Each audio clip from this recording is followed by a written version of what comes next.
Ya, kita lanjutkan lagi. Ini adalah bentuk sinyal penguatan daya kelas A ya, 360 derajat. Ini kelas AB 180 sampai 360 derajat. Kelas B 180 derajat dan kelas C kurang dari 180 derajat. Jadi dari tadi saya membahas tentang efisiensi penguatan ya. Yang dimaksud dengan efisiensi adalah besar daya yang terdisipasi di transistor dan akhirnya terbuang menjadi panas seperti itu. Kalau di kelas A tadi kan kita bahas tentang arus IC atau arus output yang selalu mengalir ya, baik ada sinyal input maupun tidak ada sinyal input. Nah, karena arus IC selalu mengalir atau arus output selalu mengalir, maka akan terjadi disipasi daya yang besar di transistor sehingga terbuang menjadi panas seperti itu. Nah, inilah yang menyebabkan efisiensinya di kelas A rendah. Beda dengan kelas B, kelas C itu kan arus outputnya terjadi hanya ketika terjadi atau ketika ada arus input.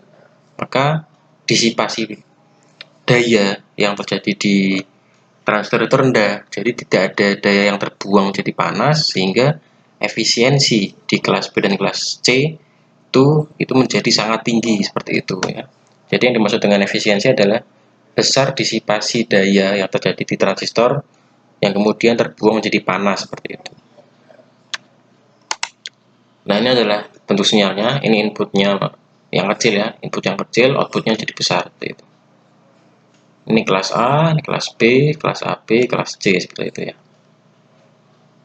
Oke, ini adalah rangkaian penguatannya. Kalau kelas A hanya terdiri dari satu transistor, kelas B 2 transistor, kelas C 1 transistor tapi dengan tambahan rangkaian ya, rangkaian LC disambungkan ke VCC dan ground.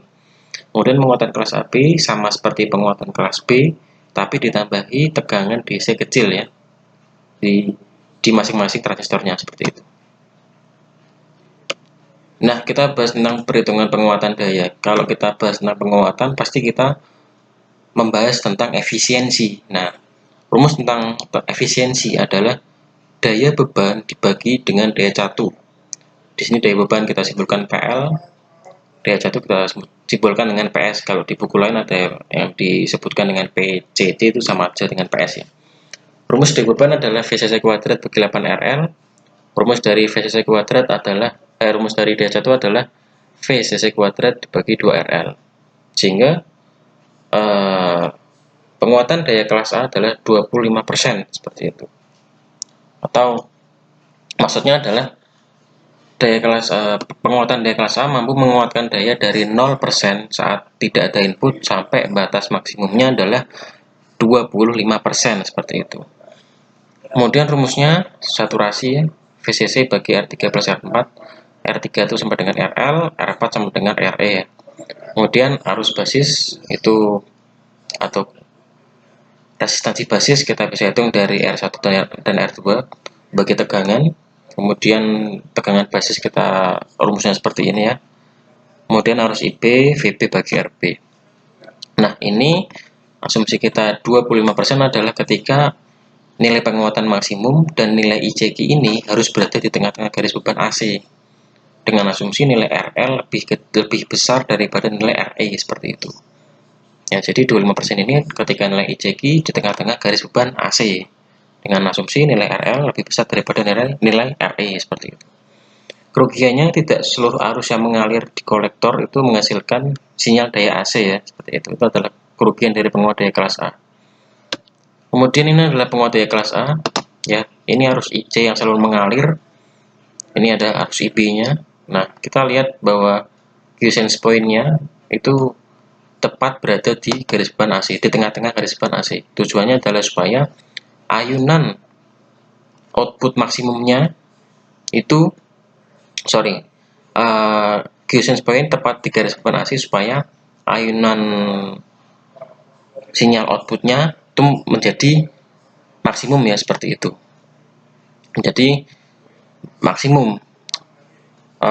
Cuman di sini ada kerugiannya ya. Dengan quiescence point yang diatur di tengah, maka arus ICQ selalu mengalir seperti itu. Sehingga disipasi dayanya menjadi besar. dan terbuang menjadi panas.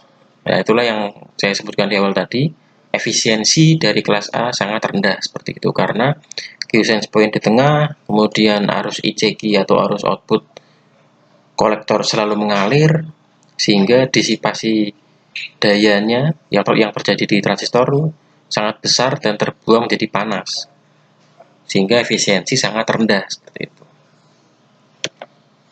Di sini ada juga istilah figure of merit ya, namanya figure of merit, yaitu adalah perbandingan antara daya transistor maksimum atau PC max dibandingkan dengan daya beban maksimum. Nah, nilai daya transistor ini digunakan untuk menghasilkan nilai daya beban maksimum tertentu ya. Jadi misal kita pengen atur nilai daya beban maksimum sekian, maka kita harus mengatur nilai daya transistornya seperti itu. Nah, cara mengatur nilai daya transistor itu adalah nilai daya pada satu daya dikurangi nilai daya dari resistor RL, RL, dan RE seperti itu. Ya, ini adalah cara mendapatkan nilai daya rata-rata transistor ya. Kemudian ini adalah rumus dari figure of merit ya. PCC max atau daya beban daya transistor maksimum dibagi dengan daya beban maksimum. Rumusnya VCC bagi 4RL dibagi VCC kuadrat bagi 4RL, hasilnya adalah 2 seperti itu. Ini adalah dengan asumsi nilai RL lebih besar daripada nilai RE.